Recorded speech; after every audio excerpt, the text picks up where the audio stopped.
Joining us now, a couple of Capitol Hill insiders, former Republican Congressman Garrett Graves from Louisiana and Michael Hardaway, former spokesperson for Democratic leader Hakeem Jeffries. And I know, Michael, you're trying to get that IFB in your ear so you can hear when we play those sound bites. Good to have you both as part of this conversation. Thanks so much. Here we are, day 2 of the shutdown.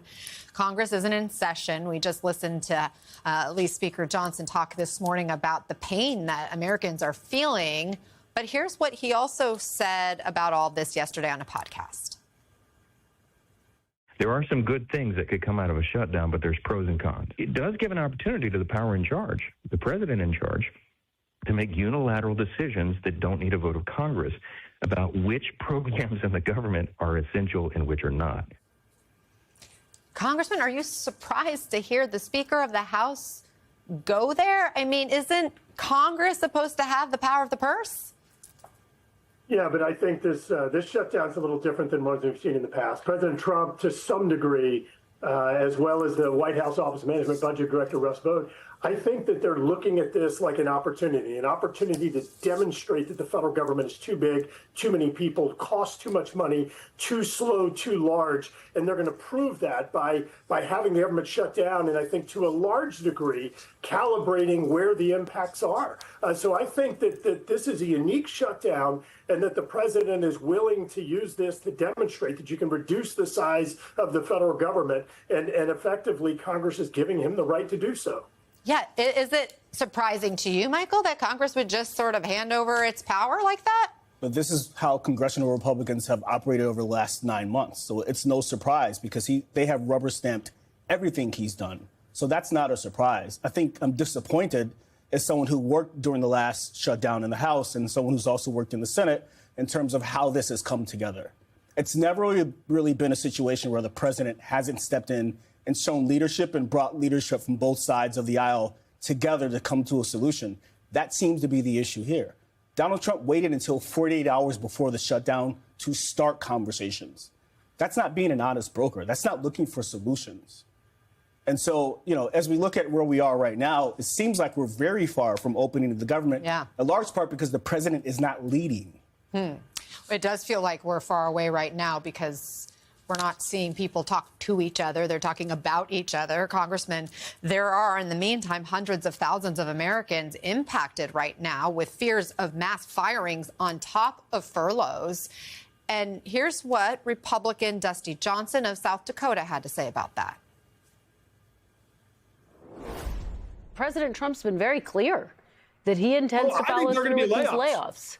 I think there are going to be layoffs, but I think those layoffs will be designed not to impose harm on the American people, but they'll be layoffs that I think the administration thinks that over time will make the country stronger. There are some federal employees that shouldn't have jobs, though, Kristen. Not every single federal job is some sort of a birthright. Congressman, is that the message Republicans should be sending right now?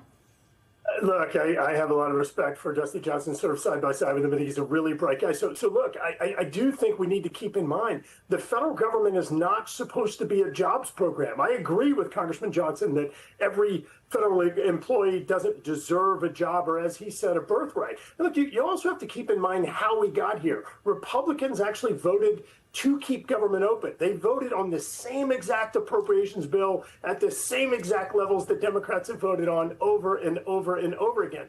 Lastly, I think that Senator Schumer is overplaying his hand here by trying to use this healthcare subsidy issue, which I think actually creates a liability for Democrats going into the next elections, because Democrats are basically out there saying that Obamacare didn't work and it's going to require more federal subsidies. No, the subsidies expire. The subsidies expire. They're not asking for more. They're just asking to renew them. Well, and we know if without that, then the premiums will go up double for some people. We just had a whole segment on it. Really important distinction here. There were subsidies that were put in place during Obamacare. During COVID, Democrats came in 2021 and added a higher level or an additional subsidy. That's the one that expires. It expires solely because Democrats did it during COVID, intending it to be temporary. The law they wrote causes it to expire. So let me just ask, Ben, are you saying that you believe, and the Republicans believe, that those healthcare premiums should go up for millions of Americans. You would like to see that happen, and that's okay with you.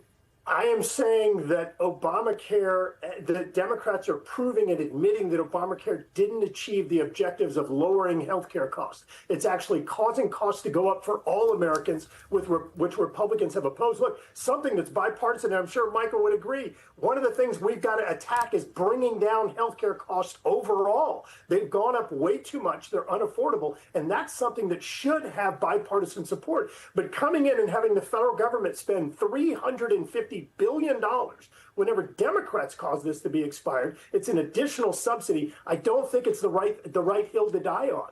Michael? 50 million Americans have been given health care because of Obamacare. These subsidies in large part help working class people, rural and urban. If these go away, millions of people will lose health care just when we're starting flu season. You're seeing a new strain of COVID and rising cases across the country. That is the reality. I'll also say this. The same people complaining about the cost of these subsidies have nothing to say about Donald Trump wasting $20 billion and giving that to Argentina. If we're going to have a conversation about efficiency and effectiveness, let's have a real honest conversation, right? We can't say we have nothing to say about this $20 billion, but for some reason we have an issue with these subsidies that are going to working Americans who need help to have health care insurance, just like members of Congress who have a doctor in the basement of their building. We all don't have that. So let's have an honest conversation. Michael Hardaway, former Congressman Garrett Graves, I appreciate having the conversation here and allowing different opinions